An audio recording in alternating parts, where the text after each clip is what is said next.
So, can the Kansas City Chiefs do what no other team has done before? Are the 49ers definite contenders to return to the big game next year? And what kind of lessons did we learn this past season from the fantasy perspective? We're going to see if we can find the answers to those questions and many more as we get you ready for a Super Bowl recap, a game that will go down in history as one of the best all time, recapping our season and a little bit more insight on that as we get you ready for this edition of Fantasy Football Fever, which starts right about now.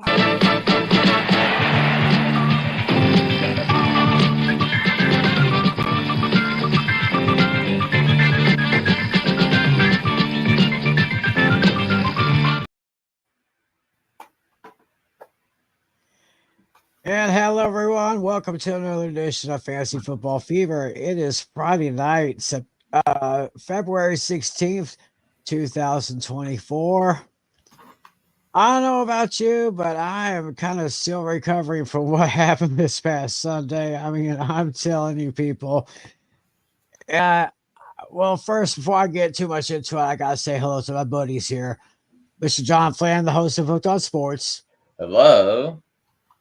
And of course, our fantasy league commissioner, Mr. John Natale. Hello, everybody. How's it going? Good. Hey, doing pretty good. So, what were your guys' thoughts on the game? Because I mean, I have mentioned this last week, like right after the game ended. The fourth quarter and overtime almost gave me a heart attack. I'll tell you that. Oh yeah. Definitely started off a little slow, but as the game progressed, it got more exciting minute after minute.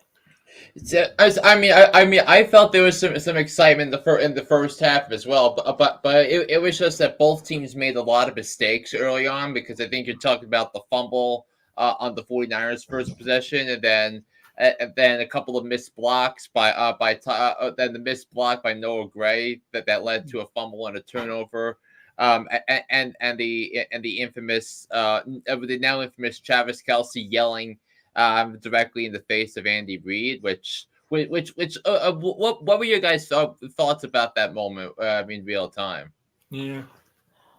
At first, it didn't look like a big deal, something that you see every day. But after that, when you saw the replay, it was kind of uncalled for. Yeah, I really agree with that. I mean, I was kind of like, Travis, what in the world are you doing? That's your head coach, for God's sake. You don't just bump into a guy like that. I mean, be thankful he didn't bump into a referee. Otherwise, he would probably get disqualified from the game and maybe have a little bit of a thinner wallet after paying a fine for that. But it was just, as something you just don't do. It was crazy. But I mean, if you look at the sequence of events leading up to that, because there were a few snaps in the first half that Travis Kelce was not in the game, that he called upon Noah Gray, the backup tight end, to play tight end, but maybe because he was trying to save Travis Kelce for the second half. But what Travis Kelce was yelling about was that Noah Gray, the backup tight end, was supposed to make a block on the run by Isaiah Pacheco, and he missed it. And the guy he was supposed to block, made a tackle, and it forced a fumble. And at the time it was a 3-0 game. Patrick Holmes just threw a 52-yard bomb to Mecole Hardman to set up first and goal, and then but then after that was a fumble. Then the 49ers went down, scored that touchdown on that incredible trick play where Jawan Jennings threw across the field to Christian McCaffrey. Then he ran it in for a touchdown. I thought at the time it was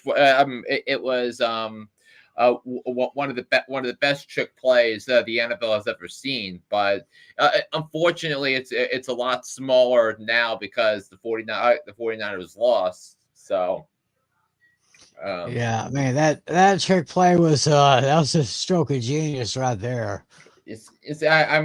it gives credence to what Kyle Shanahan was trying to do and trying to make a spark happen, and I give Kyle Shanahan a lot of credit for that, and how the 49ers just played in the first half. Like they bullied Kansas City on the line of scrimmage, both offensively and defensively. And Tony Romo, I saw it. That's what I saw in real time, and Tony Romo saw the exact same thing I was seeing. So that was that. And then the second half, the Kansas City gets the ball.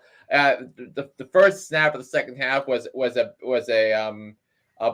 bad handoff, and it put the Chiefs behind the sticks. And then a couple plays later, Mahomes threw a pick, which was something an interception you usually see from a rookie quarterback. It was through right into double coverage, and it was able to pick it off. But the Chiefs defense, what was a big story in this game, as well as the special teams, because I thought the special teams was outstanding because the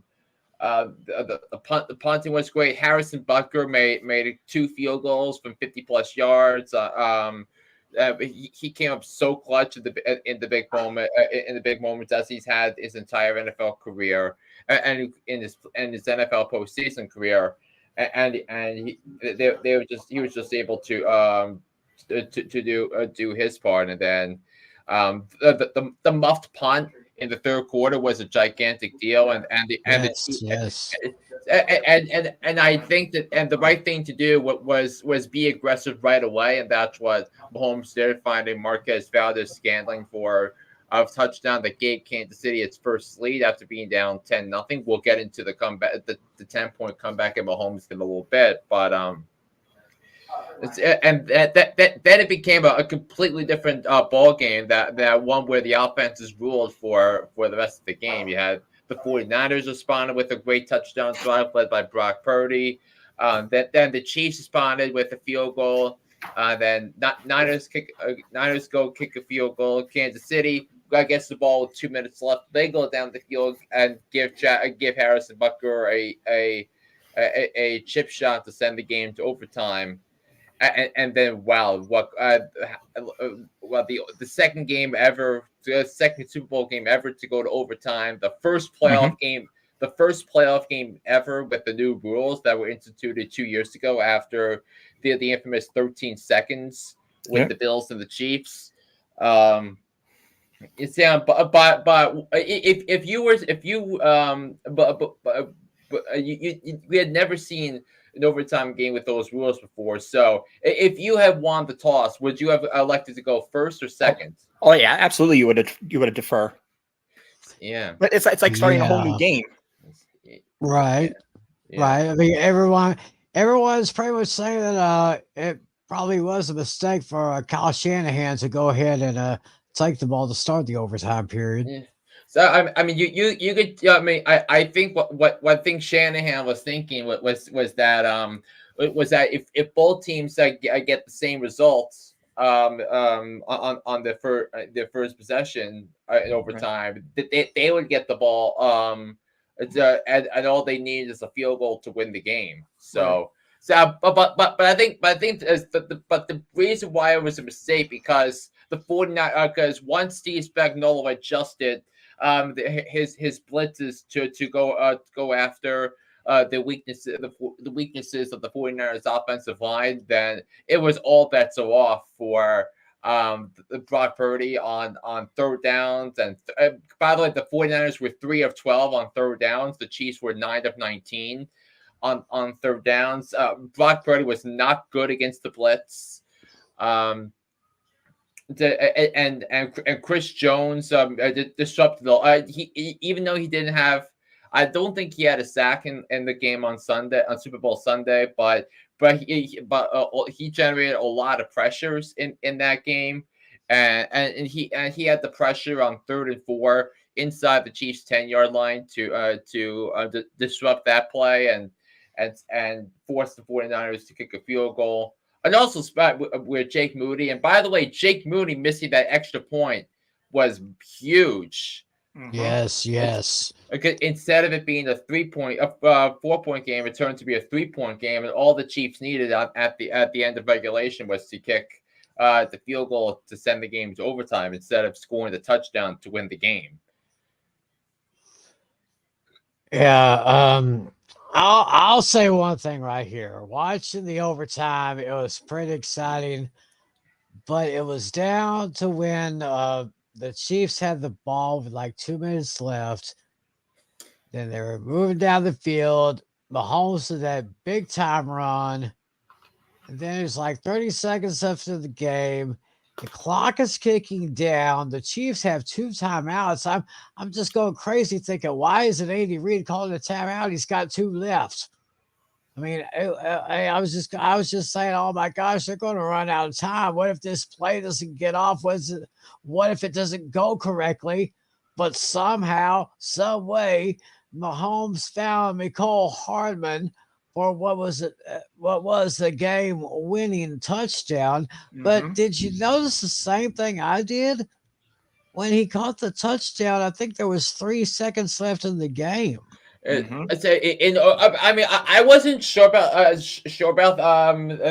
because I was looking at I mean, you're talking about the one in overtime, or you're talking about in regulation it was the pass to Kelsey that set up the field goal, but I don't know if the what the rules were with that point, because I think the spirit of the rule was that both teams would get all the time they need. So I don't know if the game would have ended if let's say he was a yard short and the clock ran down to 0. I don't know if the game would have ended there, but it would have been interesting if we knew that what that rule was, because I did not know that rule. So I didn't even know about those rules until right before they started the overtime period. But yeah, same here. Clock running down and winning the game with just 3 seconds left. I mean, like I said, I must have had a near heart attack. I mean, I was just going crazy. I mean, it was just wild. It was just wacky. It was just out of control. And it seemed like the only other thing I could think of was this. Hallelujah! Holy shit! Where's the Tylenol? Oh, yeah. Yeah, that's exactly how I felt. Yeah, I was kind of wondering that too. Like, say hypothetically it was an incomplete pass, 3 seconds left. What do they do? Go for the tie, the sure thing, or go for the win? Could you imagine if there was a double overtime? But I mean, you were going to if it was first and goal, but I think because but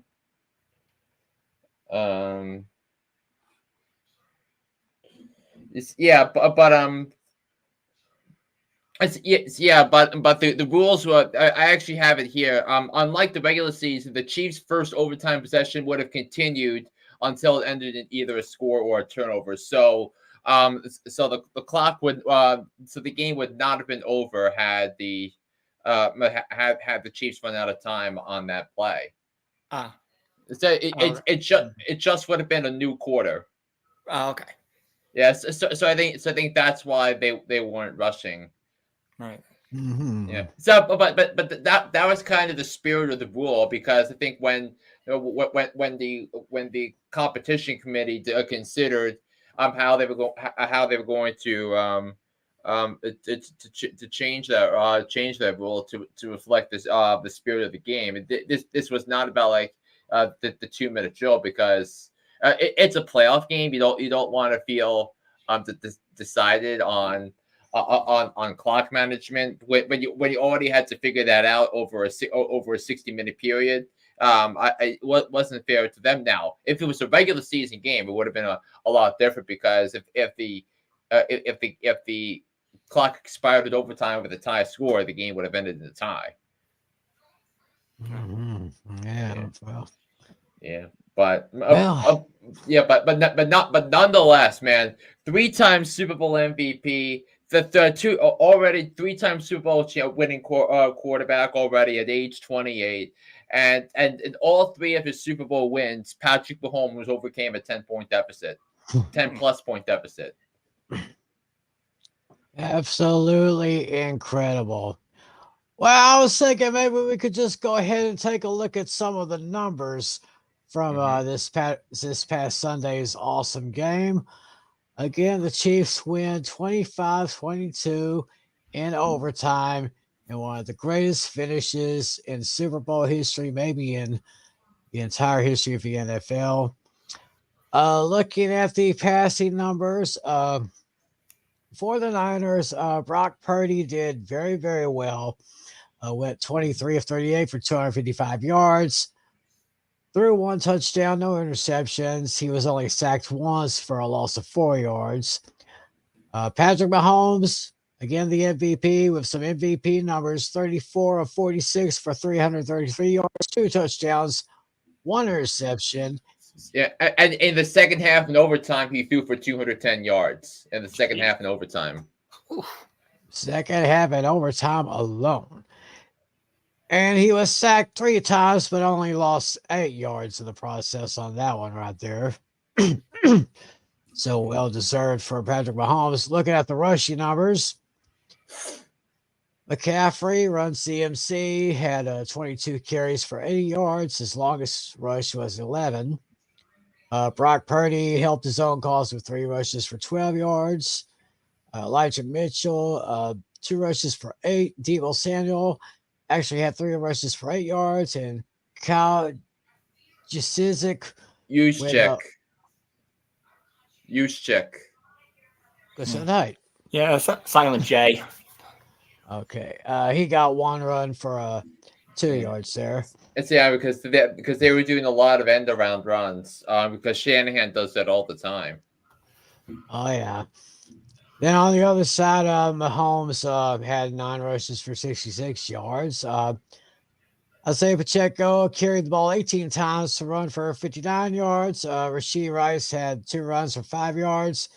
Clyde Edwards, Fresh Prince of Bel-Air, got 1 touch, but didn't get anywhere on that one single carry. I think for the 49ers, the most alarming thing with this is if you look at the numbers of their for the receiving yards, we'll get down to that. So you can just scroll down to the receiving yards. Yeah. I think the most alarming thing is the big time playmakers for the 49ers all year long at the wide receiver position: Brandon Ayuk, Deebo Samuel, and George Kittle. Look at those numbers in the Super Bowl for number 1 wide receiver and number 1 tight end. Mm-hmm. Not very good. Wow. George Kittle, one of the best tight ends in the game, only caught 2 passes out of 3 targets for only 4 yards. So look at Deebo Samuel, 3 catches, 11 targets. He only caught 3 of them. Jeez. Wow. And Brandon Ayuk, 6 targets, 3 receptions. Yeah, 49 yards with those catches. Yeah, but it was an unbelievable game played by that Chiefs secondary with L'Jarius Sneed and Trent McDuffie. The Chiefs had the best secondary in the league all year, and they showed why in the second half. And looking at the Chiefs receiving numbers, Travis Kelce in the first half. The first half was kind of mind-boggling. I almost had to call the local authorities to put out an APB on Travis Kelce. But then he did come back in the second half, having an overtime. Let's see what he had. He had 9 receptions out of 10 targets for 93 yards. Not too bad. Mecole Hardman was targeted 3 times and got 3 catches for 57 yards, including the 1 touchdown that won the game. And you also had the 52-yard bomb reception, which preceded the fumble by Isaiah Pacheco the very next play. Oh, yes, definitely. Justin Watson, he was targeted 5 times, made 3 receptions for 54 yards, including a 25-yarder. As we mentioned, Rice was targeted 8 times, got 6 catches for 39 yards. His longest was a 13. Pacheco was targeted 6 times. He got all 6 for 33 yards. Longest reception was 8. Noah Gray, he got 2 receptions from 2 targets, 22 yards. His longest was a 12-yard catch. Valdez Scantling, 5 targets, caught 3 balls, 20 yards, and a touchdown. Including the 16-yard touchdown right after the muffed punt. Right, yes, the muff punt. That was one of the probably the key play of the whole game, in my opinion. That was the turning point of the game. It's because the Chiefs had no answers for Steve Wilks defensively. Steve Wilks' defensive schemes, and they had trouble most of the game trying to neutralize Nick Bosa and Chase Young, and they really didn't do that until they got chances to tie or take the lead in the fourth quarter and overtime. So, and we had Jarrett McKinnon got targeted twice. He caught 2 balls for 15 yards, including an 8-yarder. And Richie James got 1 target, but didn't do anything right there. Taking a look at the fumbles here. McCaffrey and Luter Jr. each lost a fumble. Hargrave recovered 1. Meanwhile, 2 fumbles, 2 lost, and 1 recovered. For Kansas City, Mahomes fumbled twice. Pacheco, James, Rice all fumbled the ball, but only lost 1 of those 5 fumbles. So they were quick on their toes. So, but it wasn't really Pacheco's fault, because as we mentioned about it was about the tight end, the backup tight end not making his assignment. So we had Fred Warner leading the way for San Francisco with 13 total tackles, 9 solo. Fred Warner was fantastic on Super Bowl Sunday, and his coverage. I mean, the question about him was how the Chiefs would target him, and he was just making tackles. He wasn't missing coverage. He wasn't missing tackles. Yeah, Fred Warner showed exactly why the AP voters voted him first team All Pro. Yeah, again. He probably would have been named Super Bowl MVP if the Niners won. No, it would have been McCaffrey. McCaffrey would have been the MVP had the Niners probably would have been. Yeah. We got. I would have given it to Juwan Jennings though. Yeah. Well, we got some shout outs here. Daniel Barry, thanks for watching us again. Hope you're doing okay wherever you are. And of course, our man Alex. Greetings and salutations to you, sir. And what was he saying? How about those Chiefs? Yeah, absolutely. I mean, those Chiefs did it again. So we're just going over through the numbers here, looking at the defensive numbers. Nick Bolton on the KC side.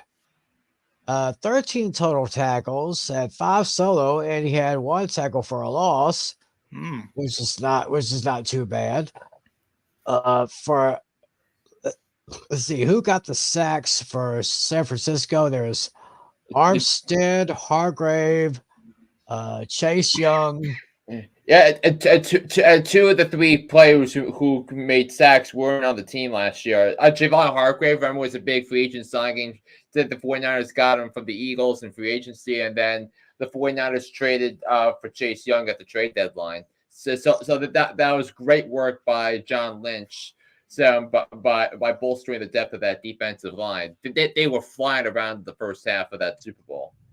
Oh yeah, Justin Reed and George Karlaftis with each with a half sack on Brock Purdy. So actually the 49ers led the way 3-1 in that particular category. San Francisco just get that one interception from Jair Brown. Yeah. No real kick returns here, punt returns. Two for the Niners, but they decided to just fair catch or anything. Richie James had 4 returns for 12 yards for the Chiefs. It's and one of them should have been a muffed punt, but he was able to recover his own punt, his own fumble.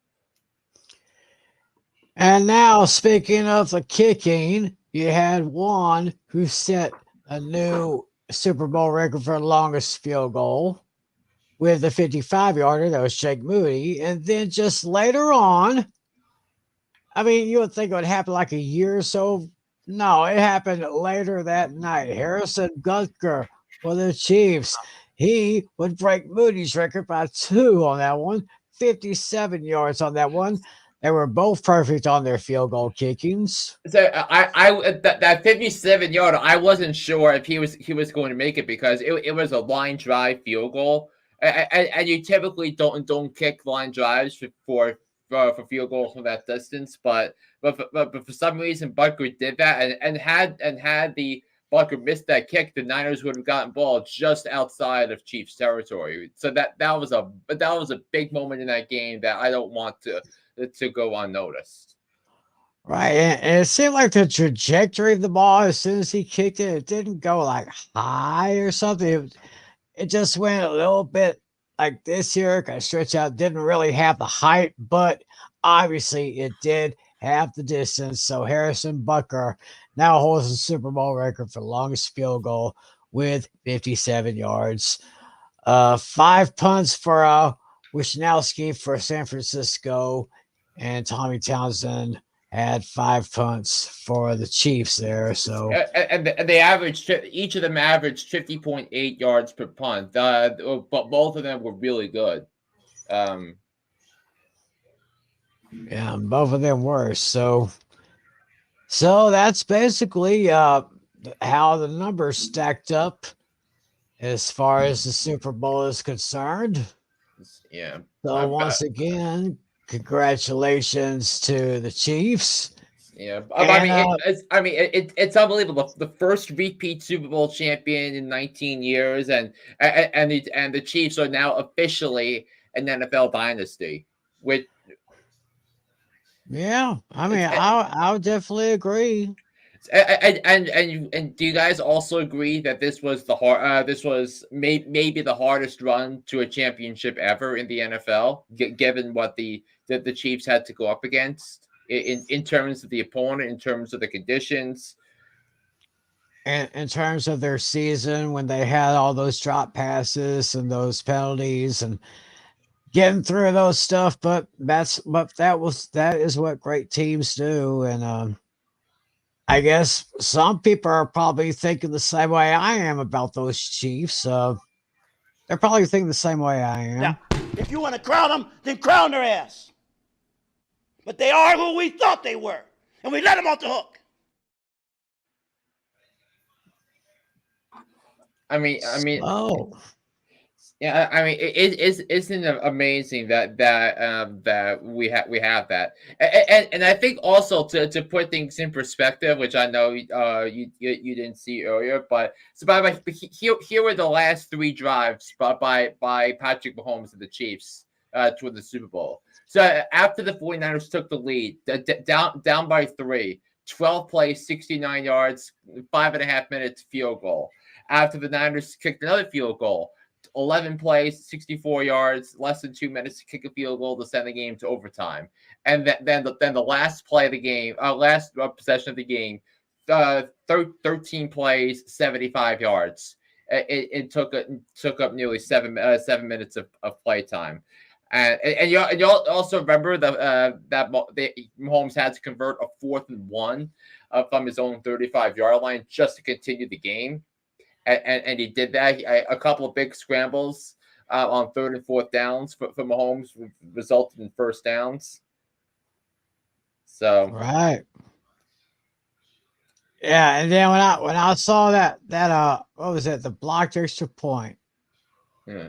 That was, I mean, it seems like nowadays blocked extra points are seems like they're be just slightly more common than they used to, but I mean, but it's kind of weird that someone would actually miss an extra point because it seems like the only I mean in my mind, and I'm not the sharpest tool in the shed, but in my mind, it seems like the only way that someone could miss an extra point would be this way.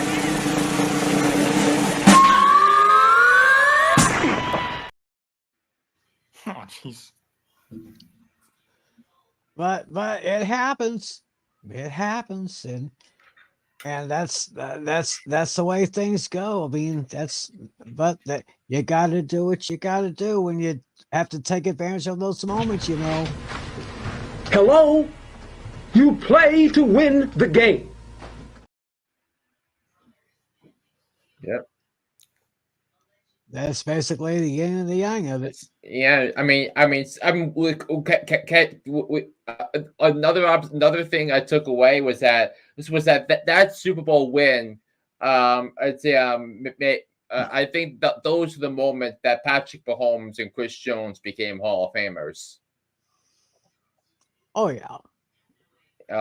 Yes, I mean it's because I think you needed some length of a career to actually get into the Hall of Fame. But if Patrick Mahomes did not play a single down the rest of his life, he would be a first ballot Hall of Famer.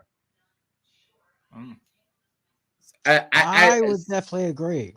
I think Travis Kelce already earned his Hall of Fame status a few years ago, but Chris Jones was first team All Pro for the second straight year. He was named to a first, second team All Pro 5 times in the last 6 years.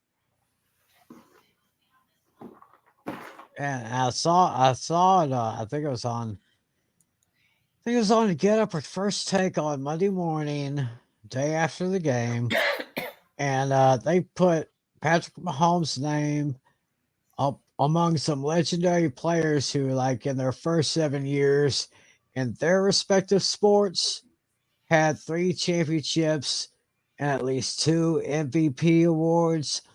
I mean, you talk about those names. I wish I could have tried to find that graphic. I probably would have posted it here, but I mean, some legendary names. I mean, going all across the 4 major sports leagues. And now Patrick Mahomes is right up in there. So this, of course, only intensifies the great debate. Is Patrick Mahomes basically Tom Brady 2.0? I mean, could he have a better career than the great Thomas Edward Patrick Brady Jr.? It's quite close. I think the way his numbers are going right now, I think he might pass him in different categories if he stays consistent. Yeah, I will definitely agree on that one. But yeah, he could definitely catch up easily because I think Brady lost 2 seasons, one due to I think suspension and one due to an injury. So he already has an advantage right there. Yeah, I'd say so. So yeah, so I do want to see if I locate that graphic on First Take, but it's about. It's a dynasty. It's a dynasty. So incredible. So let's see here. You had the Browns in the 50s. You had the Packers in the 60s. Steelers in the 70s. 49ers in the 80s. Cowboys in the 90s. Then 2 straight decades, 2000s and 2010s, were both dominated by the Patriots. And now in the 2020s, looks like we got those Kansas City Chiefs. So that is some high class company right there. I mean, you talk about what was the high society right there. Yeah. Serious high society. And he's actually Mahomes is actually the first athlete in North American major sports history with 3 championship game MVPs in his first 7 seasons. Wow. Absolutely. Well, I know. Okay. Halftime show. I'm not really big on Usher. I mean, I'm not really a big fan. I'm not a huge fan of Alicia Keys, but I'll tell you what, that woman has class. I will say that. And but if it were up to me, it should have been Kiss. I mean, they should have had their final show during the Super Bowl. Yeah. And not back in December. But that's just my opinion. So yeah, this is an unpopular opinion, but I want to see Weird Al Yankovic do it one day. It's not you're not going to get the ratings from. Yeah, so here it is. Saturday. Let me let me pull this one up. Go ahead.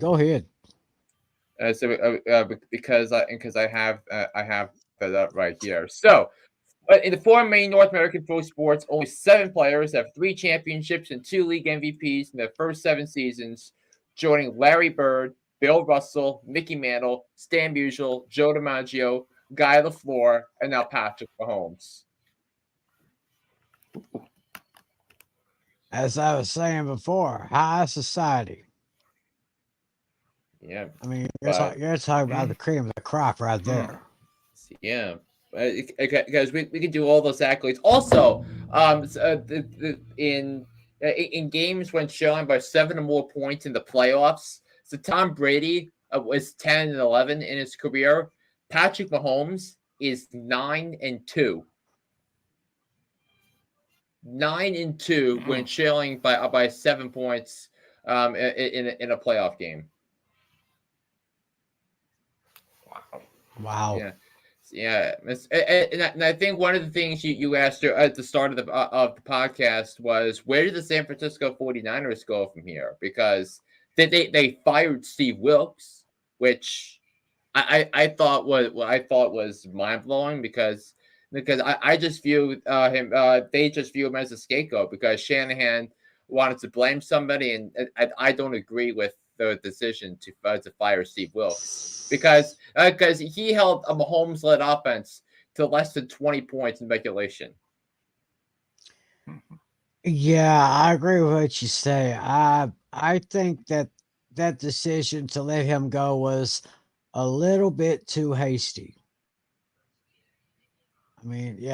Just say, yeah, it was just bad. The Chiefs just came back and took care of that 49er defense, and yeah, 49ers came up short, but I would not have done what they have done. I mean, it was too hasty in my opinion. I would have just kept him in there for another year because I still think the 49ers still have a great defense, and they will be contenders again next year. In fact, I think a lot of people are kind of already suggesting that the 49ers could go back and win. They can win Super Bowl 59, which next year will be at the Caesars Superdome in the Big Easy, New Orleans. So if y'all plan on going there next year, kind of get your travel plans ready because those tickets are expensive and they'll probably go fast too. So yeah, and then so Kyle Shanahan is going to have to. I mean, first of all, the 49ers are going to have some big time questions for in terms of personnel because I think if you look at because some of the free agents for the 49ers, Chase Young is a free agent. Javon Kinlaw is a free agent. So what are they going to do with Brandon Ayuk? What are they going to do with Randy Gregory? So that they have a lot of things that are going on here when you look at the 49ers. So it's a lot, and also a lot of pressure is now on Kyle Shanahan to get his defensive coordinator right. Mm-hmm. And also the 49ers only have $570,000 in cap space going into this offseason. So Yeah, so I got they got a lot of decisions to make between now and when next season comes up. yeah, Brandon Ayuk is a free agent after next season. I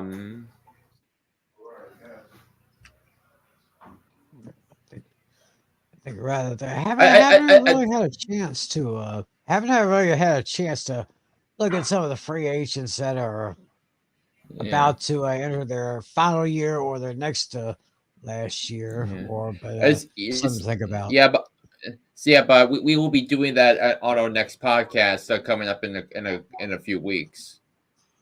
That's So, right. That's right. Won't be too much longer before that free agent frenzy starts. Yeah, and we'll be we're gonna ask a lot of questions of what's going to happen between now and the start of free agency. So, so you have that to consider, but. So another NFL season comes to an end, and I think it's time for us to really figure out what lessons we learned from this NFL season, because because we did this special at the end of last season. So I wanted to. So I know Natalia's out for a second, but what were some of the big lessons you learned, Tim, from this from this fantasy football season? Well, I discovered one thing. For instance, to throw out a name. Speaking of the Chiefs, wide receiver Rashee Rice. He wasn't.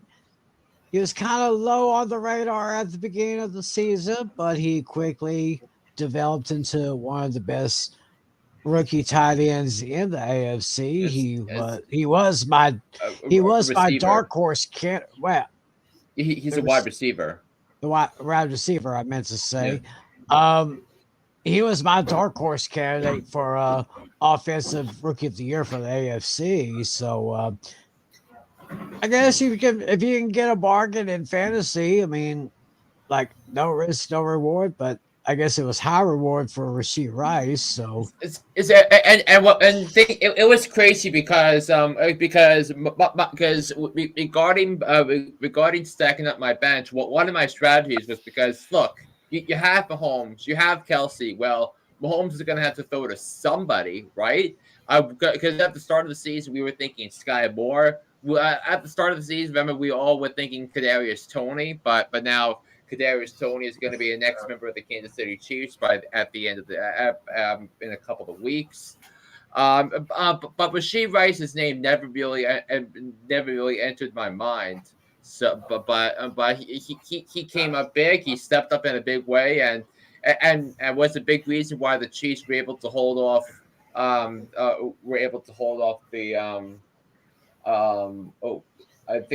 think to hold off the Denver Broncos for the AFC West crown. That was a big story, but which does kind of lead me into my next talking point.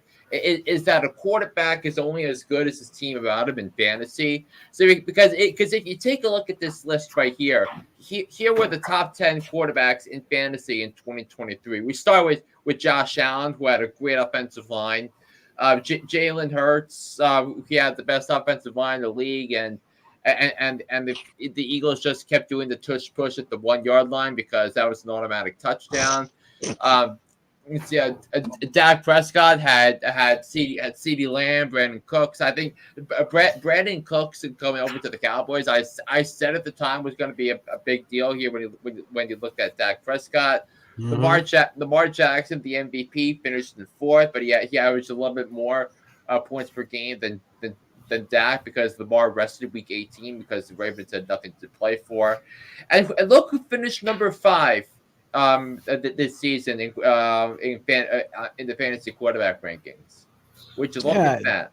Jordan Love for the Packers. Now, at the very beginning, I didn't really have high hopes for Love, but he kind of proved me, and I'm sure he proved a lot of people wrong. And he actually had a pretty darn good season late in the run. So I guess Packers could have better days. In fact, I can see them really challenging the Detroit Lions in the NFC North. Yeah, I mean, considering that Jordan Love's average overall draft position was 170.5, which was the second lowest on our list, on the top 10 list behind Baker Mayfield. On average was the 20th quarterback selected in the draft. So he was a backup for pretty much everybody in fantasy leagues, and until he started to deliver some good games early on, then the trust and the confidence started building up in him, and then the Packers were one score away from the NFC Championship game. And speaking of the Packers, and this is something, this was like a wow stat that I picked up right before we went on. The Green Bay Packers had 4 wide receivers ranked in the top 70 in fantasy wide receivers in PPR formats this season, which was not only more than any other team. Which was not only more than any other team in the NFL. So, but all 4 of the top 70 receivers the Packers had, they're all under the age of 25. And to give you, and I have the rankings here among Packers receivers. So Jaden Reed was ranked 25th. He's 23 years old. Romeo Doubs finished as wide receiver 36. He's 23 years old.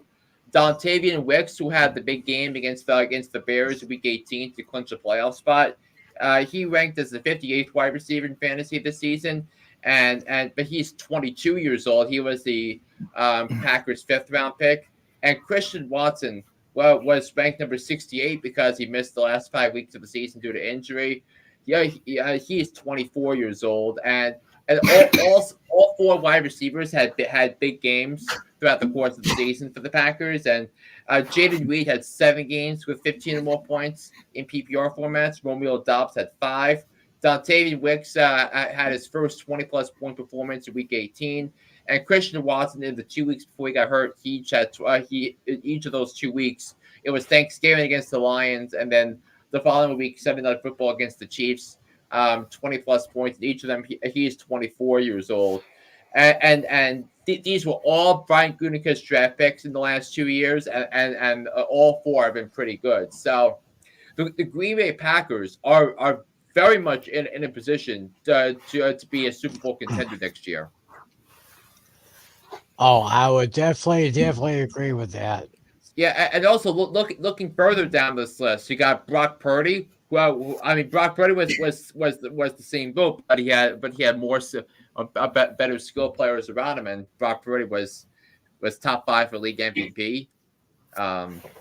Here's that Jerry Goff, because he had that offensive line around him, and Amon St. Brown and Josh Reynolds and Sam Laporta. But Patrick Mahomes, he was the first overall pick in our league. But the wide receiver position wasn't great. The tackles did not play great at times because he had all those holding penalties on Jawan Taylor and Donovan Smith. The replacements for last year's tackles. So, but Patrick Mahomes wasn't going anywhere in fantasy with the offensive players he had. So that was problematic. I mean, you know the Chiefs are going to have to address the wide receiver position for next during the free agency draft period, and they're also going to need to improve on their run defense, which wasn't great. But but it didn't matter because they won the Super Bowl. And then you had Tua Tagovailoa, who happened to stay healthy this year because his health because Tua's health concerns were why his draft position plummeted. It wasn't really that bad, but it was just the injury problems were, and the injury questions were, and the scares really were that big. And then capping off this list was Baker Mayfield. Baker Mayfield was a top 10 quarterback in fantasy this year. Wow. Totally did not see that coming. I don't think any. Neither did I. Yeah, and that's why Dave Canales became a head coach, and that's why Baker Mayfield is going to get a $30 million plus a year contract from somebody like the Bucs, or maybe even someone like the Atlanta Falcons who need a quarterback. So, so fantasy lesson I learned: in fantasy, a quarterback is only as good as his team around him, or his offense around him. So, I think that's something that you'll need to pick up on because the way Patrick Mahomes' fantasy stock is going to rise, going into next preseason is what the Chiefs do at the wide receiver position, because that's going to be a big thing. So Yes, and speaking of surrounding quarterbacks with great players, you mentioned during our pregame meeting about the tight end position. Yeah. The tight end position, and I think you have a comparison of this year's tight ends compared to the 2022 tight ends. I think we'll go ahead and pop that on the screen right there. Very interesting here. I mean, consider the gap from Travis Kelce to the rest of the field in 2022. Now look at 2023. Mm-hmm. Look at these differences, Natalie. Oh yeah, that's Amber Porter. He really is something. Yeah, I mean, he's something. I wouldn't be surprised if he's the first first tight end off the board in fantasy drafts next season. I mean, considering that the same Lions team had T.J. Hawkinson at the start of last season, and the Lions traded him to Minnesota. Well, I mean, you would think what the Lions were doing. I mean, you're crazy. Well, here's Sam Laporta. Here's the number one tight end in fantasy in 2023. Mm-hmm. He might be the first tight end off the board, possibly. Yeah. Very well might be. And if I'm not mistaken, I think I count only 4 tight ends that are actually on both of those lists. Let's see. I think it's there are 6. Travis Kelce, T.J. Hawkinson, on both. George Kittle, Evan Ingram, Cole Kmet for the Bears, and Dalton Schultz. And Dalton Schultz, yes. So there's 6 players both on there. Kmet and Schultz remained at the same exact spot. Yeah, which is the other interesting thing. All he had to do is just go down I-45. That's where he ended up. Mm-hmm. And you also look at some of the names that weren't on the list were you're talking about Sam Laporta, Trey McBride, Jake Ferguson, all young players. You also Isaiah Likely came on strong after the injury to Mark Andrews. I guess he had some big games down the stretch for Baltimore. Also, Tucker Kraft for the Packers came on strong, finished the season strong. So you're going to have some serious depth at the tight end position coming up in 2024, especially when you're thinking of maybe improvements for Michael Mayer with potentially so because new offensive coordinator Luke Getsy was favorable to tight ends during his 2 years with the Bears with Cole Kmet. And you also got to think about where Brock Bowers, the these uber talented tight end from Georgia, who at times was considered the best player in college football last year. He's going to be a potential first round pick. So where is he going to wind up? Is he going to wind up is he going to wind up to a tight end needy team like the Cincinnati Bengals? Is he going to wind up? Is he going to wind up with a team like the New England Patriots? If the Patriots trade back, although I don't see that happening, but I think the tight end position is going to be really deep, and I think that means you wouldn't have to worry about getting a quality tight end until later on in the draft, instead of having to rely on Kittle or Andrews or even Travis Kelce. And the thing with Kelce was, I mean, I drafted Travis Kelce in our league, but up until week 15, Travis Kelce was constantly number 1 or number 2 on the list. But I mean, if you look at points per game, Travis Kelce was still number 1. But you look at all the tight ends who finished with 10 points a game at the tight end position last year compared to this year, it's such a difference. Yeah, absolutely. So that's something to keep out of your mind. Something to keep in mind as we go through the fantasy offseason, as we look at all the rosters and how they look in training camps and in mini camps. Yeah, that's right. I was just looking and I see March 13th will be the first day of the new league year. March 13th, mark it on your calendar. Yeah, and the tampering period will begin on March 11th, if presumably it starts that day. Oh, so that means so we will start to get our first free agent news on March 11th. Mm-hmm. So, but they won't become official until March 13th. I mean, agents and players can negotiate with teams starting at 12 noon Eastern on March 11th.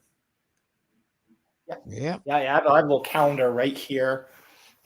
Basically, the very first piece of off-season news is actually going to be February 20th, where teams can designate or franchise transition players.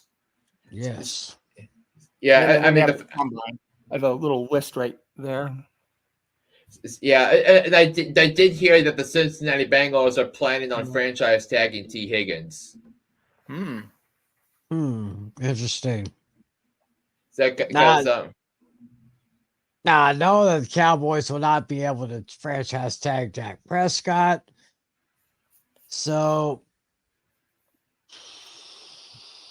I'm just thinking who the Cowboys could give the tag to this year. I mean, you don't necessarily have to give out a tag. Not necessarily, but if we were going to, maybe. I don't know. Maybe Pollard?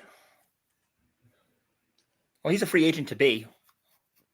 Refers to be, and Dak is going into. I think Dak is going into the final year of this current contract. So there's something to think about. They want to keep Lamb, keep Prescott. I think Pollard's going to his final year. I think Stephon Gilmore is going to the final year. So and Parsons as well. So yeah. Oh yeah. And I'll tell you one thing. I heard Jimmy Johnson. He's saying he's going all in this year. I don't know what he means by that. But the one thing that I've always said for about the last 20-something years, the only thing that's for sure about Jerry Jones is that nothing is for sure about Jerry Jones.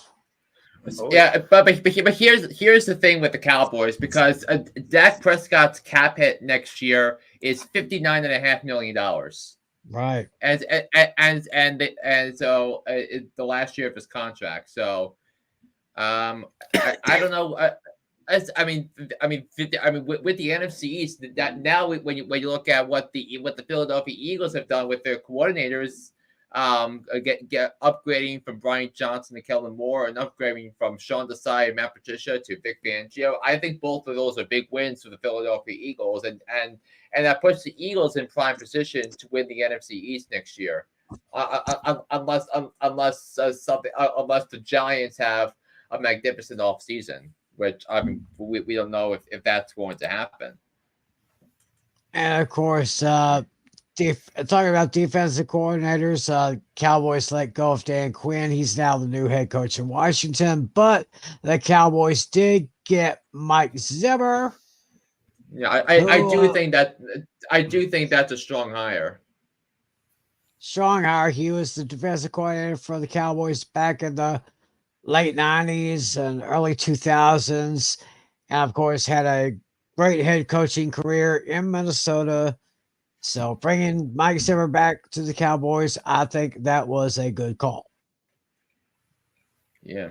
I mean, some of the other cap hits for the Cowboys next year: Zach Martin, $28.5 million; DeMarcus Lawrence, a little over $20 million. CeeDee Lamb, because the Cowboys, he's on his 5th-year option, close to $18 million. So,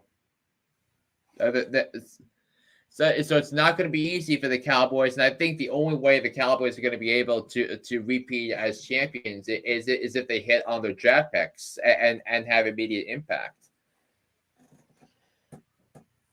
So I'm kind of afraid the Cowboys may have to do a little something that is commonly referred to as addition by subtraction. Mm-hmm. Who knows? Just a lot of things going to be talked about between now and the 11th of next month. Yeah. So, yeah. But actually, yeah, go ahead, Flip. But I mean, because you look at what the Cowboys gonna have to do. We'll get into all of that on our next show, and it coming up in 3 weeks from today. But also other lessons that I learned. You could throw the injury prone stuff and throw it away where the sun don't shine because we were talking because there were a lot of people that didn't draft Christian McCaffrey first overall because of the injury concerns and potentially would he be overlooked in San Francisco. I mean Christian McCaffrey, Lamar Jackson, who had season-ending injuries each of the previous 2 years. Lamar Jackson wound up being the MVP. Meanwhile, Tua Tagovailoa and Raheem Mostert, both of those were injury-prone players, but they stayed healthy this season, and both were excellent at their positions. Yeah. So I wanted to think about right there. Yes, I mean, so I think those were like the 3 big lessons that I myself learned.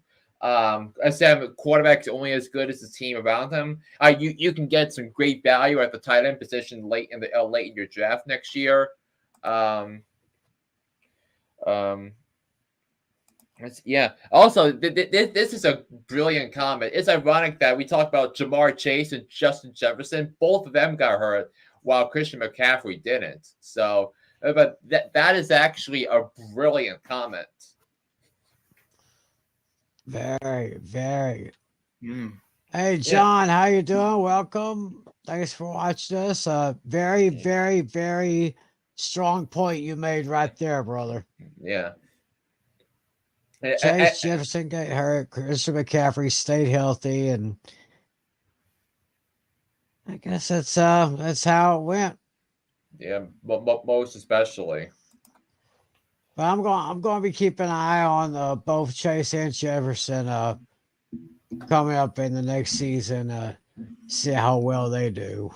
I mean, you have to imagine that that the Chiefs going to that the Bengals going to pick up his 5th-year option this year because all the 2021 draft picks, first round picks are up for 5th-year options this spring. So you're going to figure that a lot of them are going to get have their 5th-year options picked up for 2025. Mm. Yeah, that's true. So there's going to be, even though the season is over, there's a lot to digest between now and when the new league year starts. Yeah. So So so I gave my like the 3 big lessons. I say a quarterback's only as good as his team around him. Look at Jordan Love and Patrick Mahomes the seasons they had. And by the way, Jordan Love beat Patrick Mahomes earlier this year, and Jordan Love and the Packers offense scored more points on the Chiefs defense this year than any other team with 27. right. No team scored. I mean, which was a great thing because what was overlooked with all this with the Chiefs was that their defense was so good all year long, and that's a credit to Steve Spagnuolo, who of course we us Giants fans know from when he was defensive coordinator when the Giants beat the unbeaten Patriots to the Super Bowl in 2007, 16 years ago. Yep. Yes. So quarterback only as good as his team around him. You can get great value at the tight end position later on in the draft, and you can throw the injury prone stuff and throw it away where the sun don't shine. So, sometimes it's luck, sometimes it isn't. That's just the way the cookie crumbles. And who did he get? He got McCaffrey at 3. Ahead of Chase and Jefferson, so he got lucky. So luck is a big it is a big deal here. So, sometimes you win, sometimes you don't. So those are the 3 big things I took away from the season, and hopefully I'll learn as a result. So those are mine. So the Tower, do you have did you learn anything about fantasy football this season that you can take into next season? Yeah, I mean, there's one thing that I think that stood out to me a little bit, but from a fantasy perspective, it might be a little bit premature to say it, but I want to say I think Austin Eckler has lost his status as a running back 1. Mm-hmm. He's a running back 2. I could agree. I now. agree. Yeah. But I mean, we'll see. I mean, we'll see what happens with the Chargers. I mean, the Chargers are going to have to fix their offensive line. So I don't know if it's going to be a one. It's probably going to be after 2024 because the Chargers are in a bad cap situation, but it's going to get significantly better after next season.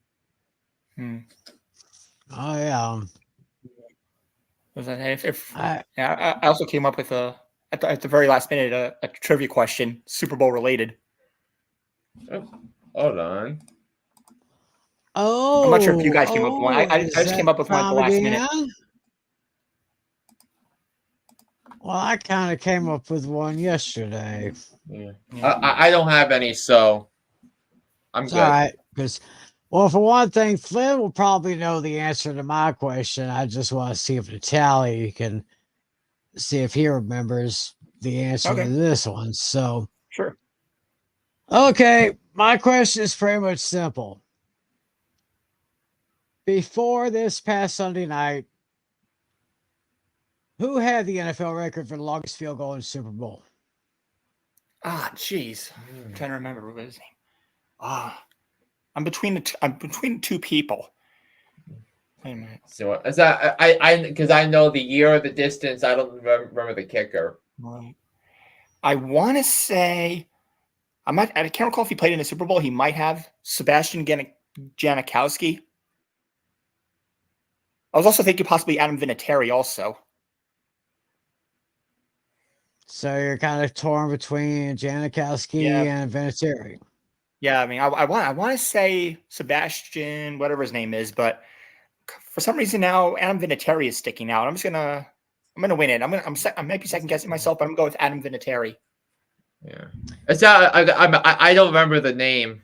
That's how, but I do know the year and the distance. But I don't know the name. Wait a minute. Hold on. Oh no. Wait.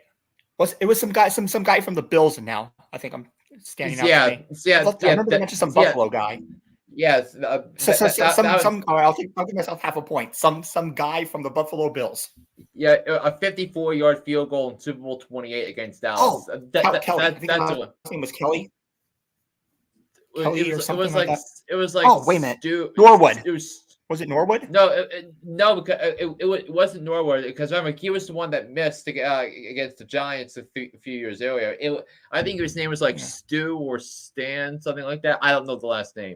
Yeah. But well, one of our viewers, he's got it.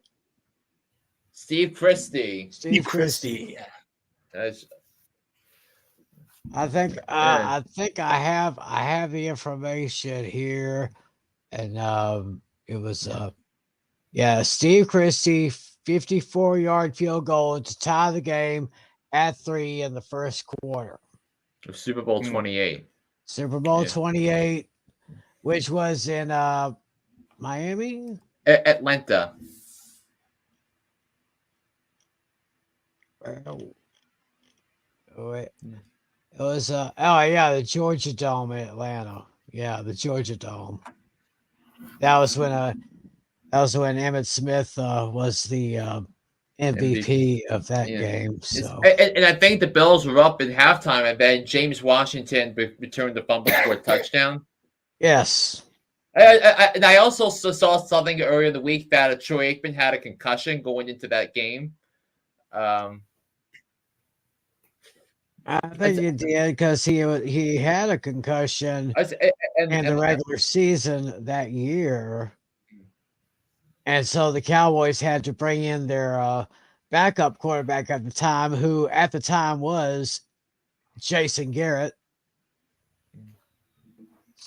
So I saw something about Bernie Kosar starting a couple of games for Dallas when Aikman was down.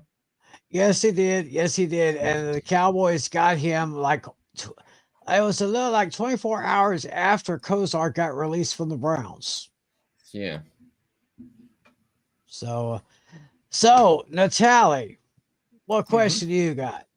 This might be an easy one, maybe not, but as you know, based on when the game ended for this Super Bowl, this marked the longest runtime length in Super Bowl history. Now, I want you guys to guess the opposite. What was the shortest Super Bowl game in NFL history? Ooh, shortest length of time. Yeah. I'll give you guys some leeway. I'll let you guys be off by 3 years, high or low. I'll give you guys some leeway.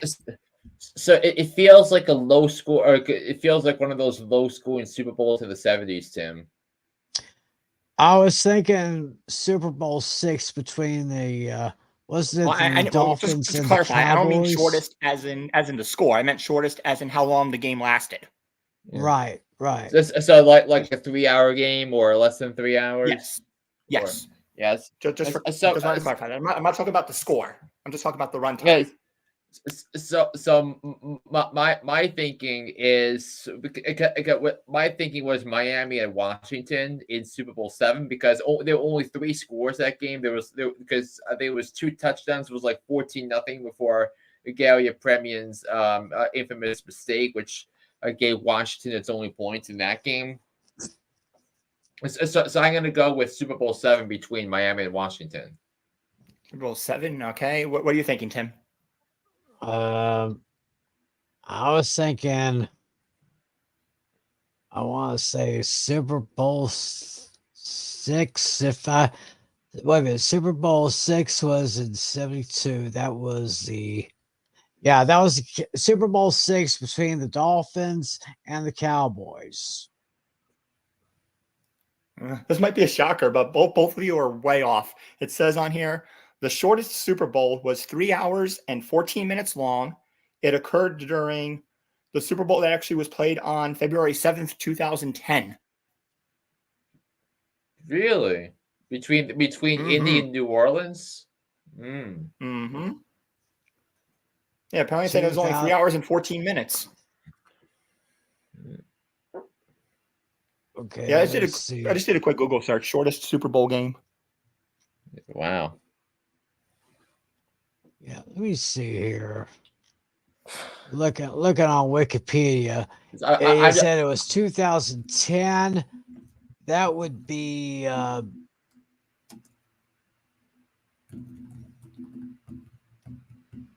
was Super Bowl 44, I think. It was New Orleans Saints against the Indianapolis Colts, and the Saints won that one 31-17. Ooh. And the quarterback was Drew Brees. Isn't Drew Brees, shouldn't he be up for a Hall of Fame here pretty soon? Yeah, I think he's eligible in 3. He's eligible 3 years, in 3 years. Yeah. Yeah. I'm just looking at the drives for that game. So yeah, it actually makes sense because there were a lot of because the Colts had 4 drives of 10 plays, while the Saints had 11, 12, 8, and 9 yard 9 play drives. Yeah.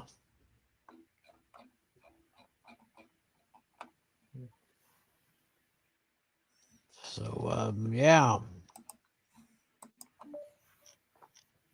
But yeah, so another Super Bowl is over. Another season has come to a close. And another season. Yeah, another season of fantasy football fever has come to a close. Yeah, that's right. But we're not going to be away for too long because, just because the season is over doesn't mean the business is over. I mean, the NFL is a 24/7, 365 thing. Oh, yeah. So basically what we're going to do is we're going to take ourselves a well-deserved time off. Mm-hmm. So since the new league year starts on the 11th on the 11th. Yep. That would be on a Monday. Yeah, so probably March 15th then. Yeah. So I mean, I've been thinking before that. I was looking at Friday the 8th. Oh, okay. Are we going to talk free agent frenzy? Think that week, right? And then look at what questions we'd like to see answered because that can impact fantasy fantasy leagues. Yeah, I was just looking at my calendar up here on my wall. Friday, March 8th, which by the way will be one day after my birthday. Oh, nice. So yeah, I'm for those of you who don't know, March 7th will be my birthday. Mm-hmm. And I will be reaching that plateau, even though a lot of you probably don't think it's full. Wait a minute, Tim does not look that old. Oh, I no. do not look that old. But I am getting there. I will be turning the big 50. 50. Yeah. And I'm probably the youngest looking 50-year-old guy you've ever met. Mm-hmm. So, and before we go, just gotta get a little bit serious for a moment here. Our thoughts and prayers go out to the victims of the shooting that took place this past Wednesday in Kansas City. Oh, absolutely. If I'm not mistaken, last report was 1 person dead, 22 injured, and about half of those people were kids. I mean, just young lives that were just almost taken from this world. There was one death. I think it was a local DJ for a radio station in Kansas City. It was supposed to be a day of celebration, and it just ended in a day of horror. So I know My buddies are with me on this. I know all of you with me on this.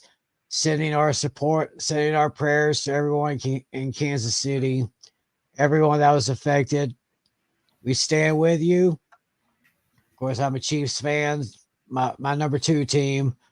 But most of all, we just want to send our prayers to all the families that were involved and everyone. So stay strong, everyone, and hopefully justice will be served for those responsible. Yeah, and I think also, it's Taylor Swift donated juvenile. $100,000 to the victim family. Yeah, I think I read that earlier today. Yeah. So And yeah, this and I think the suspects are a couple of juveniles. So it could be it'll probably be that they'll probably be charged as adults, which I hope is the case. right. So I guess with that being said, we'll go ahead and bring this season of Fantasy Football Fever to a close. Thank you guys so much for being with us all season long. It has been a wild ride doing this whole thing. Being with Mr. Natali with his fantasy league for these last few years. And of course, we say it every year. Let's do it again. Absolutely. And yeah, if we need a football fix, I think 1 or 2 months from now, the UFL, I might be kind of interested in checking some of that out. The UFL's coming up. Yeah, I mean, it's going to be baseball season. I mean, you got March Madness, you got the NBA playoffs, you got the Stanley Cup playoffs coming up. So, like, I mean, no disrespect to the UFL, but in terms of watching live football, I think I'm checked out for a while. Oh, I can understand that. And I'm getting ready for baseball season. Besides, the first time we'll get to say defending World Series champion Texas Rangers. That's right. My boys have a championship to defend this year. So, bring them on. Bring them on the Astros. Bring on the Mariners. Bring on the A's. Bring on the Angels. And everyone else. Bring them on because I think they'll be ready. So, yeah. I'm hoping Frank Miller gets his act together. So we will return on Friday, March 8th. We're taking some time off, but we'll be back on March 8th to prepare for the new league year in the NFL. But of course, we always like to remind you about our good friend over here and his very popular podcast, Hooked on Sports. So he's going once a week now since the NFL season is over. Yeah, and I think if I'm being honest, I think the timing could not have been better because I think we're all like burned out from all this. Now we're going to take a couple weeks to get ourselves rejuvenated for free agency and the start of the NFL season. Yeah, that's right. So y'all be sure to check out Hooked on Sports wherever you get your podcasts. John Flynn, it's been another great season, man. Yes. Another great season with you, John Natali. Oh, yeah, absolutely. Couldn't have done this start the league without you guys. And of course, we couldn't have done all this without you people out there. People who decided to join. Right. Of course, our fantasy players in our league. Yeah. Thank them. Hopefully, they'll come back next year. We'll do it all over again. Yeah, and we're gonna try to we're all gonna try to have to dethrone Lucas, who is gonna enter the next season as the defending champ. That's right. And speaking of Lucas and Alex, we're taking a break. The show is changing the name, but the show will remain the same. It will come back in September. So Alex, Lucas, myself, we'll do that show on A Pistol's channel. That show comes back in September, but we will be back on March 8th in preparation to start the new league year. So I am exhausted from this season, but what a great season it was. Thank you so much for John Flynn, For John Natale, I'm Tim McClellan. Thanks for being with us all season long. Have a great weekend, everyone. Take care of yourselves. God bless you. As always, be a good sport. See ya.